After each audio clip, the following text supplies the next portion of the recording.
პირდაპირ ეთერში ვართ, მაგრამ აქ რო არ გამოჩნდა. აი გამოჩნდა და ეგრევე გადავიტანოთ. ახლა ვიღაც. გამარჯობა. არავის არ აქვს უფლება არც მეფეს, არც პრეზიდენტს, არც პატრიარქს. არავის აქვს უფლება გაყიდოს ქართული მიწა, ქართული საბადოები, მდინარეები, წყლები. ეს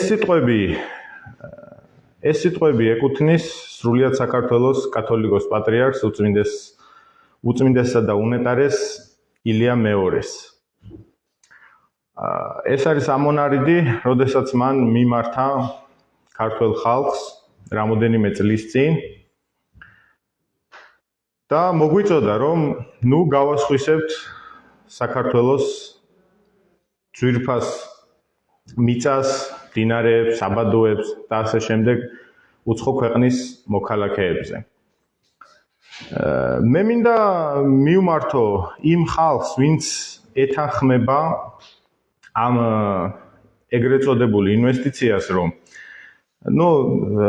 თანამდებობის პირებზე, ბიზნესმენებზე, იმ ხალხზე, ვისაც შეუძლია კომერციული დაინტერესება ჰქონდეს, იმ ხალხზე არ მაქვს ლაპარაკი, იქ გასაგებია, მაგრამ გაუგებარია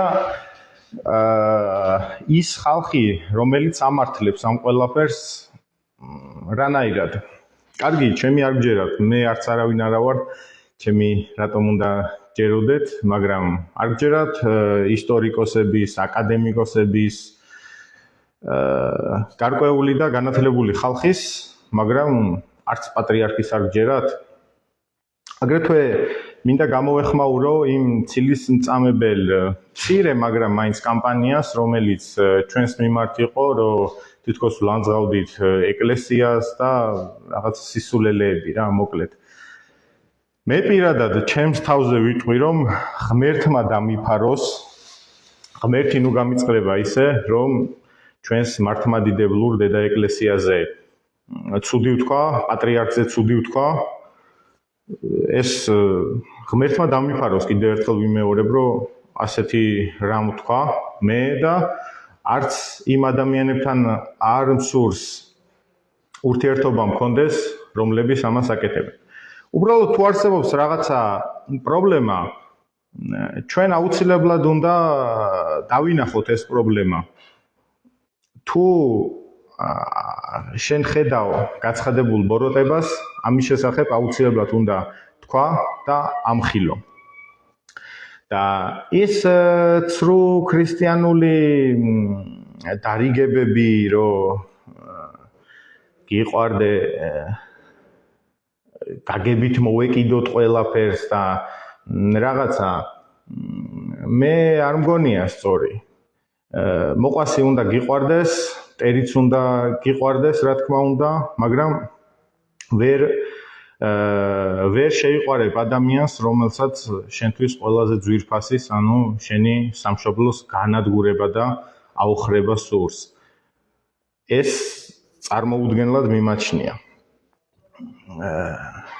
აი ესეთ სისულელეებს და სრუბრალდებებს ავრცელებენ ხოლმე გარკვეული, ზოგჯერ ადამიანებიც, მაგრამ ძირითადად ეს ყველაფერი ხდება ხოლმე ტროლების, ბოტების და ეს fake account-ების მიერ. მე ყველას გეუბნევით და აგერ წეგან ბატონ დავით ჭავუკაშვილთანაც მქონდა საუბარი, რომ არ ღირს მათთვის პასუხის გაცემა. მე უკვე ძალიან დიდი ხანია შევწყვიტე ტროლებისთვის, ბოტებისთვის და ესეთი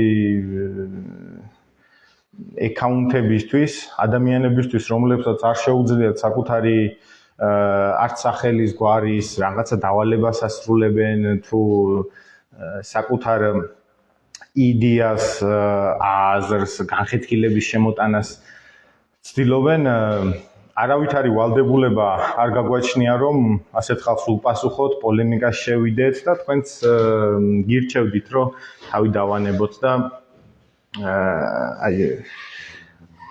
არაფერი სახარბიელო ამაში არ არის. იყო რაღაცა ცრუბრალდებები, რომლებსაც ავრცელებდნენ ესეთი აკაუნტებით, ცდილობენ წამოგაგონ პროვოკაციაზე. ამ ყველაფერს ჩვენ არ უნდა ავყვეთ. მე პირადად უკვე დიდი ხანია შევწყვიტე ესეთ ადამიანებთან, ადამიანებიც არ ვიცი, ვიღაც დგას ალბათ მათ უკან და მათთან კამათი და არ ღირს რა, მოკლედ არ ღირს. მაგრამ ასეთი აკაუნტები, ასეთი გვერდები ხშირად ცდილობენ ხოლმე რომ ხალხში ჩამოაგდონ განხეთქილება, დაყოფა, გაყოფა. ჯერ ისედაც როგორ არის ხალხი დაყოფილი, განცალკევებული, გათითოკაცებული და კიდე დაყოფა უნდა ამ ხალხს, არ ვიცი. რაც შეეხება ეგრეთ წოდებულ არაბული ინვესტიციაზე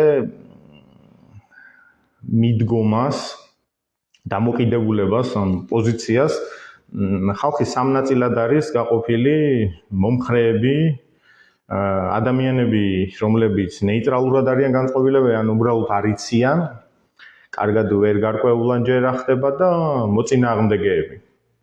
ამ ინვესტიციის მოწინააღმდეგეები შეადგენენ ქვეყნის მოსახლეობის აბსოლუტურ უმრავლესობას, იმიტომ რომ მე დავდივარ ხალხში, დავდივარ ფეხით, ქუჩაში და ახლა ესე პირდაპირ არავისთან არ მივდივარ და არ ვეუბნები რომ აბა აქ რა ხდება, მაგრამ აქტუალურ თემაზე ყოველთვის არის ხოლმე საუბრები და საერთოდ ადამიანების უმეტესობა იმაზე საუბრობს, რაც აქტუალურია და დღესდღეობით ეს თემა არის აქტუალური ჩვენ საზოგადოებაში და მინდა გითხრათ, რომ მე პირადად სადაც დავდივარ, როგორც დავდივარ და საუბრობ, ადამიანების აბსოლუტური უმრავლესობა საქართველოში მოწინააღმდეგეა ამ ინვესტიციის არაბული ქალაქების აშენებასთან დაკავშირებით. ხო და ამ მოწინააღმდეგე, რადგან უფრო ბევრია, მათი დაყოფაც ხდება, რაც ვფიქრობ, რომ არ არის კარგი. რატო არ არის კარგი? თუ იქნება ერთიანობა, თუ იქნება ძალა, მაშინ ჩვენ ამ პრობლემას გადავჭრით. მაგრამ ისინი კონსერვატორები არიან, ესენი ლიბერალები არიან, ისინი რუსეთუმეები არიან, ესენი ევროპათუმეები არიან, პროევროპელები არიან, ისინი თურქეთი უნდათ, იმათის უნდათ და ამ ყველაფერში იყოფა ხალხის აზრი, ადამიანები იყოფიან, ვერ დგება ერთობა და სადაც არ არის ერთობა, დამიჯერეთ ძალიან რთულია მიზნის მიღწევა. მით უმეტეს, როცა ასეთი საჭიროებო საქმეა. ხალხის დაყოფა. ხო. სხვათა შორის მე წინა გადაცემაში ვთქვი მოტყუებული ახალგაზრდების შესახებ. ეს არ ვიცი, მე მგონი ცოტა უხეშად გამომივიდა, მაგრამ სიმართლეს ვერ გავექცევით, თუმცა იმის თქმა, რომ პროევროპული აქციების მონაწილე ახალგაზრდებს არ უყვართ სამშობლო, იქნება ტყუილი, იმიტომ რომ შეუძლებელია, ჩვენ ხედავდით შარშან რა რაოდენობის ადამიანები, რა რაოდენობის ახალგაზრდები გამოდიოდნენ და შეუძლებელია ამ რაოდენობის ადამიანს არ გააჩნდეს განსხვავებული პოზიციები, შეხედულობები. სხვათა შორის იქაც იჩინა სხვადასხვაობამ, დღესდღეობით აღარც იმათ აქციებს აღარ აქვს ძალა, დარჩნენ ცოტანი და როგორც ამბობენ ხოლმე აკაცუკები. აკაცუკებზე ეს ძალიან ბევრმა გაიმეორა, არადა სინამდვილეში თითქმის არავინ არ იცის რა არის და რას ნიშნავს აკაცუკი. აკაცუკი ეს არის იაპონური სიტყვა და სიტყვით რო ვთარგმნოთ, ნიშნავს განთიას, ან მზის ამოსვლას. მაგრამ რეალურად საიდან მოდის ეს აკაცუკი? ხალხი კი იყენებს ხოლმე ამ სიტყვას, მაგრამ არ ფიქრობს თუ რას ნიშნავს და როგორ არის. ნიშნავს განთიადს, მაგრამ განთიადის გამო ამათ არავინ არ დაუძახებდა. მე როგორც მახსოვს ერთ-ერთმა გამომსვლელმა ახსენა, რომ თქვენს გვერდით არის აკაცუკი, გორდონი, როჰანი თუ რაღაცა და ეს აკაცუკი არის ანიმაცია ნარუტოში, ერთ-ერთი ორგანიზაცია, რომლის წევრებიც არიან ზოგი განდეგილები, ზოგი დამნაშავეები და იბრძვიან მშვიდობისთვის სოფლიოში. ხო და ეს აკაცუკების დაძახება მე არ მიმაჩნია სწორად და არც არის სიმართლე რომ ვთქვა, თითქოს დამამცირებელი მიზნით იყენებენ ხოლმე ამას, მაგრამ არც არის სიმართლე რომ ვთქვა დამამცირებელი და მე ისევ მათ მოიხსენიებ როგორც პროევროპული აქციების მონაწილე ახალგაზრდებს. და მე მქონია ზოგიერთ მათგანთან საუბარი, რადგან დღეს გვაქვს ახალგაზრდული გადაცემა, მქონია რამოდენიმე მათგანთან საუბარი და შეიძლება ზოგიერთი ისეთი წყალწაღებულია, რომ იმათ არაფერი არ ეშველება, მაგრამ უმეტესობა მათგანთან შეიძლება საუბარი, შეიძლება როგორმე რაიმე გზით აუხსნა სიმართლე და მოიყვანო ნათელ მხარეზე. აგრეთვე ხალხში არსებობს ასეთი ფიქრი, ყველა ამბობს იმას, თითქმის ყველა, რომ ერთობა არ არის, ერთობა დაკარგულია ქართულ ხალხში, მაგრამ მე ვფიქრობ, რომ არაფერი ბევრი არ უნდა მაგას. აგერ არის ქართველთა დიდი გაერთიანება, ეს არ არის პოლიტიკური პარტია, ეს არის ქართველების გაერთიანება და ვისაც გინდათ გაერთიანება, ქართველების ერთობა, შეგიძლიათ მოვბრძანდეთ და ჩვენ სულ მაგაზე ვსაუბრობთ და ჩვენ სულ მაგას ვამბობთ, რომ საჭიროა საღი ქართველების გაერთიანება საერთო მიზნისათვის. საერთო მიზანი რა არის, რომ ქვეყანა გადავარჩინოთ, წინ წავწიოთ და ამოვიყვანოთ იმ რთული მდგომარეობიდან, რაშიც დღესდღეობით იმყოფება. თუ რა რთულ მდგომარეობაში იმყოფება ქვეყანა, ალბათ ყველა კარგად ხედავთ. მე არ მინდა პოლიტიკური განცხადება გამომივიდეს, თუმცა ხედავთ თუ რა მძიმე მდგომარეობა საქართველოში. შრომით უფლებებზე მაქვს ხოლმე ხშირად საუბარი ჩვენს გადაცემებში და მარტივი მისახვედრია, რომ შრომა სათანადოდ საქართველოში არ ფასდება, ხელფასები იგივე რჩება, რაც იყო, ან თუ იზრდება მცირედით, უბრალოდ ხალხზე ვსაუბრობ მე. და მაღაზიაში ალბათ თითოეული თქვენთაგანი დადის და ხედავს თუ როგორ იზრდება ფასები და ფულს აი ხალხში ხშირად გაიგონებთ ესეთ ფრაზას, რომ ფულს ძალა აღარა აქვს და მართლაც თითქოს გააქვს ფული, შედიხარ მარკეტში, სუპერმარკეტში და ვერაფერს ვერ ყიდულობ რა. გაძვირებულია ფასები, გაძვირდა ცხოვრება, ხელფასები კიდე ისევ ისე რა. თუ ვინმეს მოემატა ხელფასი, არ ამგონია ვინმეს გაორმაგებოდა პირიქით.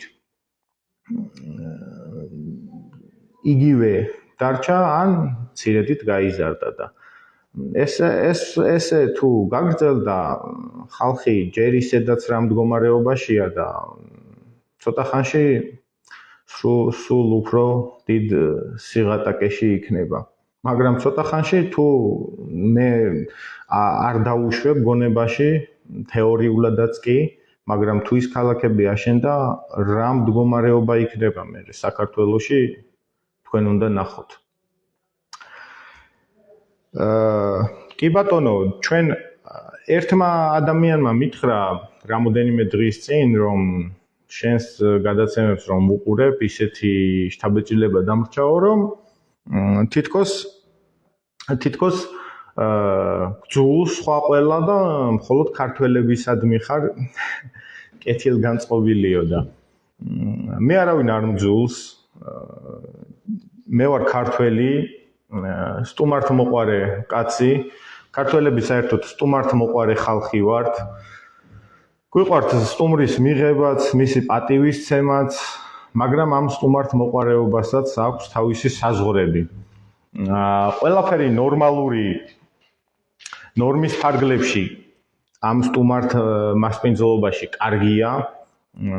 იმას აღარ ვიტყვი, რომ სტუმრებზე თავზე გადაყოლა ვიცით, მაგრამ აქვს საზღვრები. ის რომ მოდის შენთან, ეუფლება შენს მიწა-წყალს, შენს სახლ-კარს და გართმევს ყველაფერს.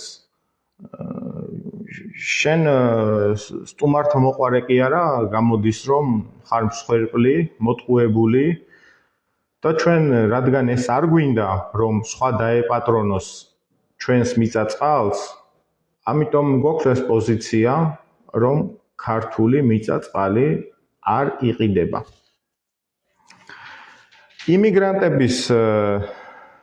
იმიგრანტების რიცხვი ისევ და ისევ მატულობს. იმ დღეს მეუბნეოდა ერთი ადამიანი, რომ იციო რა მდგომარეობაო თბილისის ქუჩებშიო და მეთქი კი დავდივარ, მივდივარ, მოვდივარ. ამის შესახებ გადაცემაც მაქვს და საუბრობ თქო, მაგრამ მარტო ეს საუბარი რო არ შველის საქმე მაგაშია.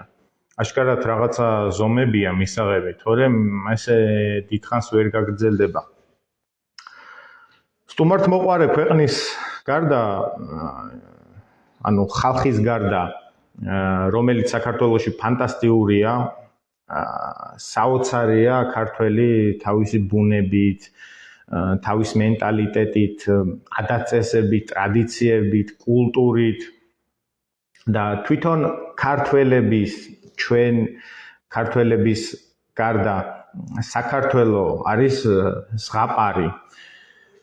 ჩვენ გვაქვს 26,000-ზე მეტი მდინარე, ტყეები, ტბები, საოცარი მინერალური წყლები, მთა გვაქვს, ზღვა გვაქვს, სულო და გულო რა, მოკლედ, რაც არ უნდა ინატრო, ყველაფერი კარგი საქართველოშია, მაგრამ ამ უფლისგან ნაჩუქარ მიწას, ამ უფლისგან ნაჩუქარ ტერიტორიას ჭირდება გაფრთხილება, მოვლა უნდა.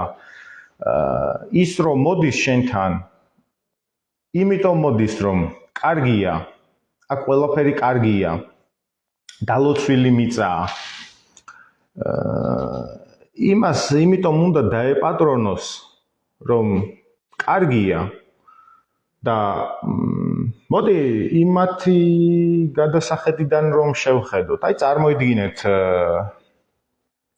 ხართ არაბი, გაქვთ ძალიან ბევრი ფული და ცხოვრობთ იქ, საიდანაც მოდიან და არაფერია ფაქტიურად, უდაბნოები, ეს ქალაქები ააშენეს, მართლაც საოცარი ინფრასტრუქტურა მოაწყვეს, თუმცა ის ბუნება, ის მდინარეები და ის ჰაერი, რაც ჩვენთან არის, ბევრად უფრო ძვირად ფასობს, მე ვფიქრობ, რომ ვიდრე ის ცარიელი ფასადური შენობები და იმას ვერც გაამთუნებ, იმიტომ იმას უნდა რომ უკეთეს ადგილზე იცხოვროს, უკეთეს ბუნებაში იყოს.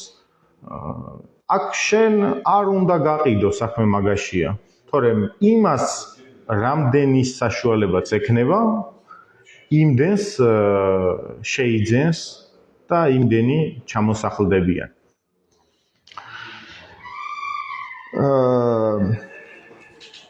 იცით როგორ არის, რომ მე რასაც დავაკვირდი, თითქოს ადამიანებს გარკვეული დაკვეთა აქვს, რომ აი სულ ცუდ თემებზე უნდა ილაპარაკო და აი ეს რა გვეშველება და რა უბედურება და ასე შემდეგ და ადამიანების ერთი კატეგორია არსებობს კიდევ, რომლებიც ამბობენ, რომ გასაგებია ეს არაბული ინვესტიცია უკვე მოსმენა და გაგონება აღარ გვინდაო და შემდეგ გადაცემაში ვაპირებ, რომ ცოტა ამ თემებიდან ცოტა ხნით ახალგაზრდულ ეთერში, თორემ ის ამაზე მუდმივად გაგრძელდება მუშაობა და საუბარი, ახალ-ახალი დეტალები თუ გამოიკვეთება, მაგასაც აუცილებლად გეტყვით, შეგატყობინებთ.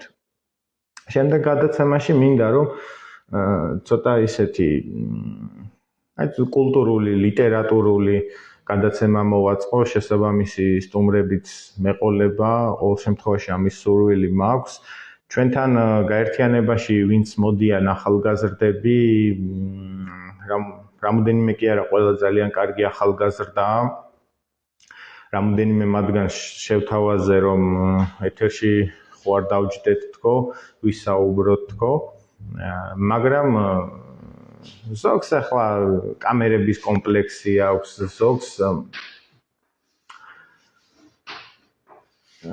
ზოგს კამერების კომპლექსი აქვს, ზოგს უბრალოდ ეთერში გამოჩენა არ უნდა. გუშინ მე გავიცანი, მე დამიკავშირდა ერთი ძალიან კარგი ახალგაზრდა, მე მას შევხვდი, სურს ჩვენი გაერთიანების წევრობა. შევხვდი ძალიან ისეთ შინაურულ გარემოში და პირდაპირ გაუცებული დავრჩი, რომ ახალგაზრდა კაცი და ესე განათლებული, უგზო უკლოდ გაერთიანებული და აი ესეთი ახალგაზრდები, ვინც არიან, ნენელა ვკრიბავთ ქართული იდეით, საქართველოს სიყვარულით აღტკინებული, ვინც არიან და ჩვენს ახალგაზრდულ გაერთიანებაში, ვისაც გსურთ გაწევრიანება, შეგიძლიათ მიწეროთ ბატონ დავით, ან პირდაპირ მე დამიკავშირდეთ, ან მობრძანდეთ ჩვენს გაერთიანების ოფისში. გაერთიანება მდებარეობს ქალაქ თბილისში, რუსთაველის 18 ნომერში, პატარა ესე არკაა და იქ რო შემოხვალთ, დაინახავთ და ან პირდაპირ მე დამიკავშირდით ტელეფონის ნომერზე, ტელეფონის ნომერს დავდებ კომენტარებში და შეგიძლიათ დამირეკოთ და დამიკავშირდეთ. ხო, ეგ თემები და აგრეთვე მონიშნული მაქვს ემიგრანტებზე, მინდოდა მეთქვა 1-2 სიტყვა, მაგრამ შემდეგში რო დავფიქრდი, ჯობია რომ ერთი მთლიანი გადაცემა მიუძღვნა ემიგრანტებს, საქართველოდან წასულ ქართველებს, ზოგი რა მიზეზით, რა მნიშვნელობა აქვს. მე დარწმუნებული ვარ, რომ ყველა მათგანს, თუ ყველას არა, 99.9% ძალიან ენატრება საქართველო და საქართველოსთვის ცხოვრობენ. ესეც ვთქვით. აგრეთვე კიდევ ერთი ძალიან კარგი ახალგაზრდა დამიკავშირდა ემიგრაციიდან, იმას აქვს სურვილი, რომ ჩავრთოთ უბრალოდ ეგ არ ვიცი როგორ მოხერხდება ტექნიკურად მისი ჩართვა პირდაპირ ეთერში, მე სტუდიაში ვარ და ის მოკლედ არ ვიცი, ტექნიკური საკითხია და მაგას მოვაგვარებ, თუ შესაძლებელი იქნება აუცილებლად ჩავრთავთ და ნებისმიერს ვისაც სურვილი გექნებათ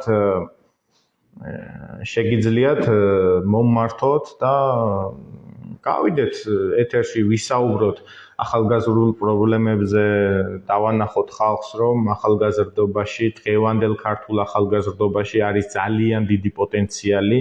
მე ამას ვხედავ, ჯერა, დარწმუნებული ვარ. და უფროსების ხელშეწყობით, უფროსების გამოცდილებით, უფროს თაობას გულისხმობ უფროსებში, ჩვენ ახალგაზრდებმა უნდა შევქმნათ და ავაშენოთ ისეთი ქვეყანა, როგორიც ჩვენ გაგვეხარდება. მე ბედნიერებას გისურვებ, მშვიდობიანი საღამო და დაგემშვიდობებით. შემდეგ ხუთშაბათს ხო, ეგ მაქვს რომ ცოტა ლიტერატურული გადაცემა გავაკეთოთ და ცოტა ლიტერატურაზეც ვისაუბროთ. ნახვამდის.